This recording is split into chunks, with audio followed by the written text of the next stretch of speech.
C'est l'histoire du bon Alkis et du mauvais Lakis.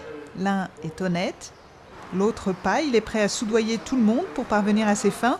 Ce livre, édité par Transparency International Grèce, est distribué dans les écoles du pays.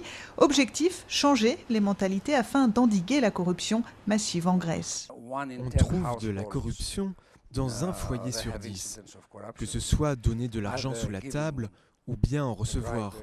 60% de toute cette corruption se passe essentiellement dans le secteur public. Et les 40% qui restent, ce qui est tout de même une grosse proportion, se passe dans le secteur privé. La crise que traverse la Grèce aujourd'hui n'est pas tombée du ciel. L'économie grecque était gangrénée par la corruption et la fraude fiscale ces dernières années. Et dans le monde politique, c'est le clientélisme et les dynasties de grandes familles qui faisaient loi. Si vous vous présentez dans le bureau d'un député et vous lui dites « j'ai vraiment besoin d'un boulot pour mon cousin, pour mon neveu, mon fils ou ma femme », eh bien vous attendiez du député qu'il s'en occupe et qu'il trouve une solution. Des pratiques qui semblent profondément enracinées dans la culture grecque et qui s'expliquent par l'histoire de ce petit pays resté sous domination jusqu'en 1830 au sein de l'Empire ottoman. Les Grecs avaient développé un système de communauté.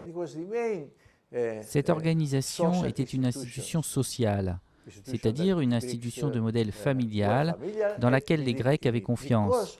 Parce que la base de ces communautés, c'était la famille élargie.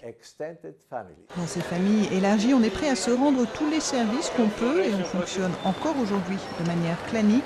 À l'inverse, on est viscéralement méfiant à l'égard de l'État.